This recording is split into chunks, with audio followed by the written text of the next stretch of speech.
everybody, Lisa here, and welcome back to my channel. Welcome to my weekly deck reviews. So in these Sunday videos, I like to share with you a little bit about the decks that I've been working with for the past week. So I typically rotate my collection, which means, as you can see, I've got quite a few decks that hang behind me. So I typically try to work with one tarot deck solidly for my own personal practice each week, and one oracle deck solidly each week. So for the past week, I have been working with the Infinite Visions Tarot. Now, this is what the backings look like. This deck comes in a tuck box, which I don't have because I've put it away. It comes in a tuck box that is decorated with an image of the Fool, and I won't bother to pull that out because we'll be looking at images anyway. I hate the backs. So there's that. This is a deck that I would consider rebacking just so that I don't have to look at these. I don't know, I was in a group on Facebook and somebody referred to the back, or I think I was looking up other people's opinions on this deck, and somebody asked about the backs and somebody referred to them being like bad 70s pants. Totally true. But I got this deck actually in a trade at Northwest Tarot Symposium, and I have to say that I really do love the artwork. One thing I do notice, however, about this artwork is that it does look pretty blurry when you look at it close up. When you're holding it at sort of arm's length, it looks stunning, in my opinion. Some parts of the artwork appear sharper than others. And I think, based on what I've seen looking at other walkthroughs of other decks that use historical artwork, which this one clearly does, I've noticed something similar, and I think that's just the quality of using artwork that was painted, and I don't know where, you know, it's probably difficult to get what we would consider now high-resolution images of that artwork to work with. I'm not a big fan of the fire in this card that's added in the foreground. It looks a little bit too digital and jarring to me.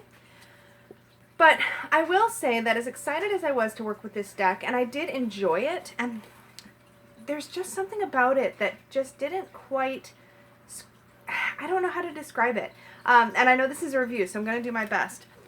The ones that I liked the best were like these ones. So where there were figures and there was this really ornate clothing, the image looked a lot sharper to me and a lot more defined. And then I felt like it kept me in the artwork more. Now, you've probably heard me talk before on my channel about how I enjoy it when artwork pulls me into a world. And this one, for the most part, does do that. But when I see that like fuzziness in the artwork, it just reminds me that I'm looking at a static image. And I don't know how else I can define that, but to say that I found that disappointing at times because I really wanted to stay fully present for that artwork. Like, here's another one that comes across to me to be very sharp. And then some others come across a lot softer and a lot fuzzier. But that being said, I still am a huge fan of the artwork that was chosen in each card, and the fact that the artist who put this together, and I believe her name is Gloria Jean, did a really wonderful job, I think, adding her own elements to each card so that you get that Rider-Waite meaning. You could definitely see the, like, this is the Two of Pence. So you don't see two pentacles, but in a lot of the cups and the swords, you see all of the pips represented in the image that have obviously been added. I also find that the personalities that come through, I think that the artwork chosen just suits the meaning of the cards really, really, really well. I think the other thing that I find pulls me out of the card just a bit is the modern sort of, what do you call it? Sans serif, somebody will know, but the font, I'm talking about the font. It's a very modern style font. A older fashioned font, like a typeface of some kind, I think might have been more suited to this deck. I do understand that, you know, we want the words to pop so that we can read the titles, but that modern font with this older artwork just, I don't know, there's something about it that just feels that tiny bit jarring. I found that the same was true when I saw images online of the Beautiful Rebellion Tarot, but I think that one actually has a slightly more classical font, but I could be remembering wrong. In any case, love this image of the Eight of Cups. When I really sat with these cards, I found that I really enjoyed the way that they depicted the meanings. I don't know. I think I got my hopes up really high for how this deck was going to read, and it was good. It just wasn't as great as I think I was hoping it was going to be. That said, when I looked up the price for this deck, I will say that I was a little bit shocked to discover that it sells, I think the artist sells this for somewhere around $100 or $125. Now, I don't know that this is a $125 deck to me. The cardstock is fine. To me, it's like classic, basic tarot cardstock. It's not that, it's not matte, and it has this strange kind of glare. For some reason, this deck photographs terribly. And it's funny because I've never cared that much. I enjoy posting pictures of my cards sometimes on Instagram, but I'm not like, it's not a make or break point for me typically, but this just irritated me. The way it catches the light, I don't know what it was. It's not even like a full gloss. It's that regular standard tarot card sort of semi-gloss, but it just, for some reason, the way it caught the glare, I think maybe with the images not being as sharp to begin with, you can probably see it some. It just caught it in that just right irritating way, and it just bothered me a little bit this week. When I was just working with this though, just me and the deck, not trying to take pictures or anything like that, we got along fine. And I will definitely enjoy pulling this out when I want to pull a deck that has that more fine art kind of feel. I do like it. I definitely would not have paid $125 for it. So I am super excited that I got this in a trade. I do enjoy having it. I think that what I had hoped originally is that this deck would sort of scratch the itch, and I wouldn't want the Tarot of Delphi, which I know is going to be reprinted at some point. But I think that the Tarot of Delphi would unseat this deck. So if you already have the Tarot of Delphi, I think you could give this one a pass. That said, they are different. There is totally different art. So it kind of just depends on what your tastes are. But hate the backs. Like, hate the backs. So there's that. The Oracle deck that I have been working with. Oh, wait, before I move on. There are also 2 bonus cards in this deck, which I did work with, although they didn't really come up for me. There is a Dark Magician and a Dark Priestess. They're both supposed to serve kind of as warning cards, so I'll read you the little bit that it says about them here in the little white book that comes with this deck. It says about the... Come on. Here we go. Okay. The Dark Priestess is, be aware of your words and who is listening. There may be a spy in your circle with an agenda. And it goes on, but this feels like very old world. Boo, there's a warning. I don't know, it just felt a little antiquated. Which I know we're talking about the tarot, so take that with a grain of salt. There you go. And then the Dark Magician says, beware the one who is angry or wounded, and be aware that depression is simply repressed anger. Now that sentence kind of pissed me off. Depression is not necessarily repressed anger. So I didn't like that when I read that. And I worked with this deck actually for most of the week before I read that bit. And then I read that bit and I was like, excuse? Then it goes on to say, a wounded animal is a dangerous one. Now that's fair, and I get what that part is about. It's like, you know, people who haven't dealt with their own pain can lash out. Okay, fair. But yeah, these cards feel... I don't know that these are really adding something to the deck. And I normally really enjoy working with bonus cards, so with that in mind, having read what I read about them, I would not include them in the deck in the future. So they are now living with the like little certificate thing that came with the deck in the little white book so that I don't get them mixed up when I work with this deck. So that is that. But yes, this is a deck that I would consider backing on a different backing, but then I think it might make it really thick, and I just don't know if it's one that I'm going to spend that kind of time on. So I'll probably just leave it and just complain about the backs when I'm using this deck. So there's that. Just to, you know, own my crap. The Oracle deck that I have been working with this week, totally, it's funny actually. So when I started out this week, I was really excited about the Infinite Visions Tarot, and I was excited to learn with the Oracle of the Radiant Sun, which is my Oracle deck.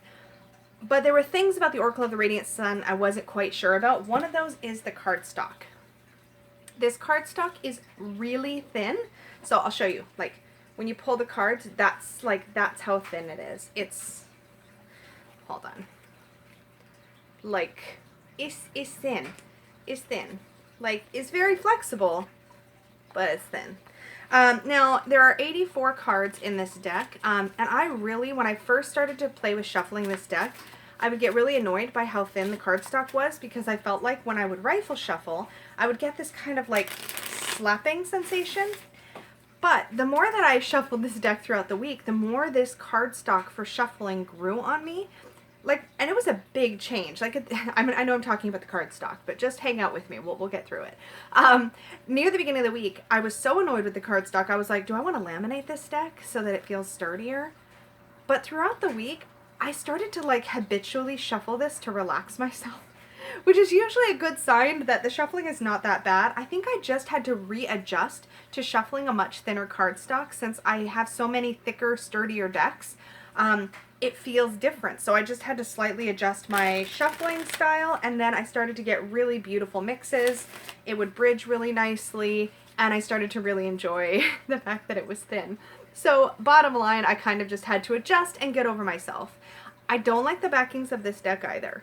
So apparently me and backings just didn't get along this week.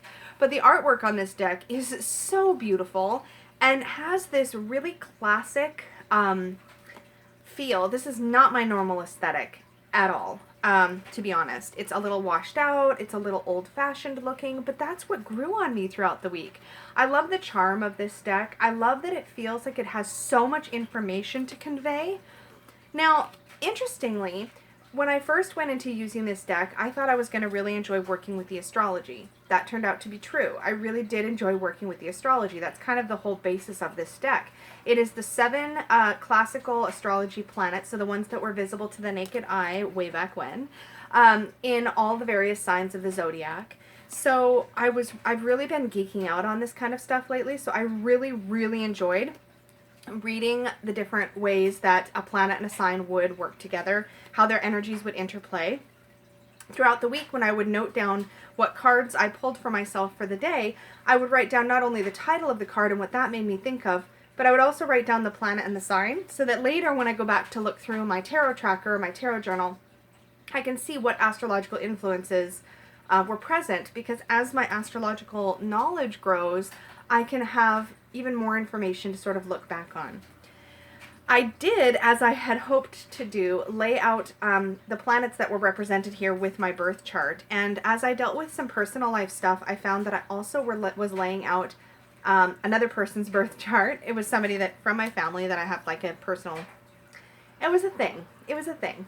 Not to be all vague booky, but it was really interesting to see what planets were in which signs for that person's chart and how we were so different when I looked at it. It was really kind of fun to look at all of that different information and to read the sections in the guidebook that talked about what somebody of that sign would be like. And also interesting to see what planets in what signs we had in common and to kind of see where that could create clash or where we could get along better, etc.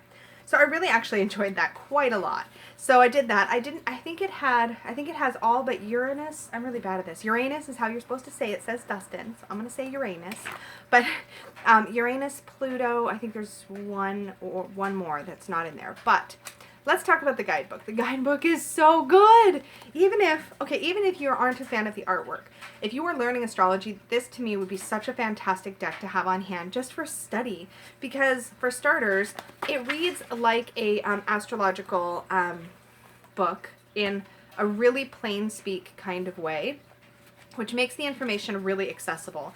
One of my favorite things about the guidebook is this really sweet little chart that they have on page 12. If you have the guidebook and have not looked at this yet, look at this. This is so freaking cool. What it is basically a spreadsheet where you have a column for house, a column for planet, and a column for the sign.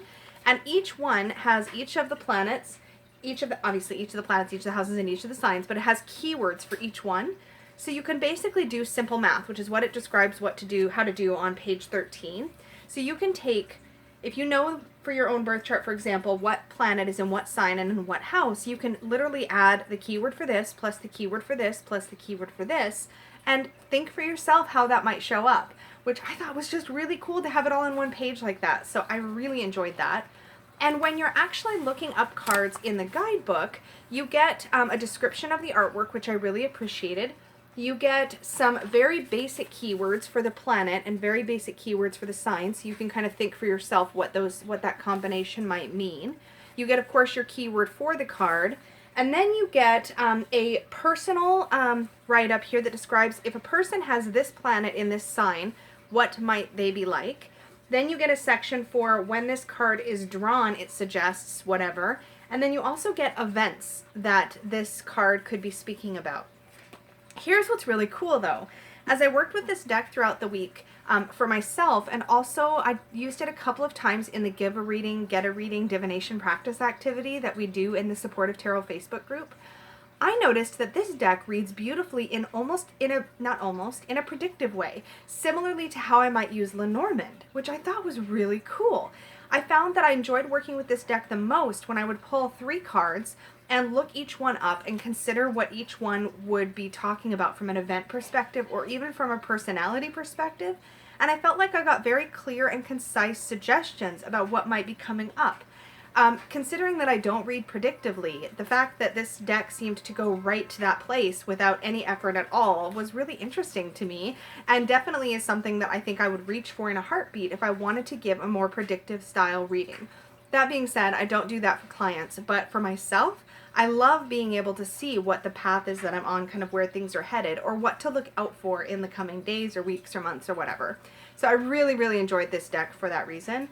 There's a whole layer here with all of the symbology in every single piece of artwork in this deck. If you have a dictionary of symbols or you're really good in general with symbology, there are so many layers you could dig into with this particular deck. I find that the artwork seems to be almost irrelevant to me, which sounds really bad. I enjoy looking at it, but I don't get very in my head about it. I just really enjoyed working with it alongside the guidebook and just seeing what came up for me intuitively. So I really, really enjoyed working with this. I still need to get a Peggy bag for it. I've been being good and staying out of Peggy's inventory because you guys have been buying things. And it's good if you guys have variety, but I need to start digging into the pile of fabric and creating my honeydew pile because I need more bags. Anyway, so that deck was definitely a dark, dark horse for me, and I'm super excited about it. Really enjoyed it. And between this and Patrick Fogarty's Living Wheel astrology cards, and I also have a astrology learning deck that's more flashcard style, I kind of feel like I have all the fun toys to play with astrology now, plus a couple good books. So really enjoying that. Let's talk about what I'm going to be working with this coming week. I always clap my hands because I'm always really excited to change things up and dive into new stuff. So, or old stuff. It's just been new stuff lately because I've been on a bit of a buying streak, but things are starting to smooth out a little in that regard. At Newt's, Northwest Tarot Symposium, I was able to buy a copy of 78 Tarot Mythical directly from the creators, which is really amazing. I got my copies signed on the box. And I have to say, when I first got this back to my hotel room, I immediately went through the entire deck with the guidebook, and the part that I read, like, for the entire guidebook is this little blurb. First of all, it's a full color guidebook, which, hello, super amazing. But I read this little blurb right above the artwork for every single card, because this is the section that tells you what myth or mythological creature or character that the card depicts. I thought that was fascinating, and that is the main draw for me with this deck. Like some others have mentioned, I am not normally a huge fan of collaborative decks because I like my artwork to draw me into a world, like I mentioned earlier, and have mentioned before. But the artwork in this, the combination of the fact that this is myths and mythological characters and creatures combined with the production quality of this deck and book, it was everything all in one beautiful package, and I could not pass it up. For starters, you saw that it comes in a really nice sturdy box, really nice thick book, but I haven't really worked with it yet other than like my daily draw today. So I will let you guys know next week, but I'll give you a quick sneak peek. So you can see that the backs have gold foil stamping all along. So you've got metallic here in the filigree, and then also in this Triskele that you see in the card. You also have a beautiful, shiny, smooth, high-end feeling gold gilding along the sides. We will see how that holds up. I do rifle shuffle my cards, so a lot of times this kind of gilding will chip on me within the first week of use. So we'll see how that holds up. The artwork itself is vivid, it's borderless, there's gold stamping on each card around the frame for the title. And yeah, I'm just really looking forward to see what the experience is of actually working with a collaborative art deck, and to see how I do with this kind of variation in art style all in one place or all in one deck. Not normally my thing, but I'm really excited. This bat is the best. And you guys know I'm a huge fan of Katie Welsh's artwork, but also of Joanna Nelson's artwork, who does the Mons Tarot. Also, this is the Yemanja card. Beautiful. Anyway, where is it? I was going to try and show you. I would like to show you. I'm going to show you because it's my channel and I can do what I want to. But Joanna Nelson did the Fool for this deck. And can we just talk about the badass collie in this deck? How you like that, CBR? Just saying. Moving on, moving on. Quickly, quickly. No controversy on my channel. All right, I really want to find this Fool for you. There's also some bonus cards. There's a Meditate card, and there are a couple of others that I'm forgetting at the moment. Here we go. Look at our Fool. I love Joanna Nelson's artwork. I'm such a fan. And this Fool just, it's everything. It's everything. I just love it for so many reasons. But this actually reminds me of a movie about a abominable snowman that believes in people and ends up going and finding them, and it's just, I love the little snowman down beside the abominable snowman, like the real snowman, who's kind of like tugging like hello. Like I just love this. I would, yeah, whole deck of these would be great. Get on it, Joanna. Just kidding. Just kidding. You do you, man. It's all good. I know you've got lots of projects going on. But anyways, I'm really excited. These are also really, really big cards. And you guys know I love big decks. So excited to work with that. Makes me happy. And I can't wait to read more about the guidebook and the different artists' take on all of the different things. But yeah, it's beautiful. And in case you didn't know, well, I already covered the box, or closed the box. But the bottom of the box is, on the inside, is signed by all the artists. Like, that's in the artwork of the bottom of the box. Like, they're not physically signed, like on the front here. Anyways, I babble. Let's talk about the Oracle deck I'm going to be working with this week. So this was sort of a trade. I sold a deck that was out of print that I had in my collection, and I used the money from that sale to buy this deck, and it makes me really excited. But I have the Connected and Free Alchemist Oracle by, what? Oh, Inner Hue. I'm really late to the party on this. A lot of you guys probably already are all about this, but I just got it like last week. Really excited that it has chakra cards in it. Really excited about the cardstock, which is nice and sturdy. It's really matte, but it's not so sturdy that it feels like it's going to crease on me. That said, we will see. I'm a rifle shuffler. I love the variety of artwork in this deck. I love the watercolor look. I like it. I like it a lot. And I like the expansiveness of the keywords. You guys know this is totally my jam. This is the kind of deck I can read right out of the box intuitively. Speaking of the box, it does come in a two-piece box, but it's not that thick, heavy cardboard kind. It's more of a craft cardboard kind, which I'll try to remember to show next week when I do my review. But anyway, I am looking forward to playing with this deck. This is what the backings look like. So we will see. The current edition, I don't know which edition this is. I think it might be 3rd. I don't know. It doesn't say right away, and I'm too lazy to look. But this particular edition, the guidebook, is the same size as the cards and does fit inside of the box that typically holds this. I took these cards out of that cardboard box, and I'm just keeping them in a Peggy bag because I feel like, which is a nice match, yeah? I feel like the cardboard box it comes in is just not quite sturdy enough for me to be too bothered with trying to put them in here, and the cards feel good and sturdy, so they're going to do great in my Peggy bag, as is. So I will let you guys know how those two work out next week and how they play together and any insights and new stuff I figured out about working with them. And until next time, I hope you have a really, really wonderful day. Remember to hit like. Remember to subscribe if you are new here. I do these weekly deck reviews every single week. And remember to hit the bell if you want to be notified about future videos. If you want to book a reading with me, I always have that information down below, as well as the information for Peggy's shop, because she makes all of my beautiful bags you see hanging behind me. Oh, wait, before I go, it's probably too late for some of you, but that's okay. If you stuck around this time, reward!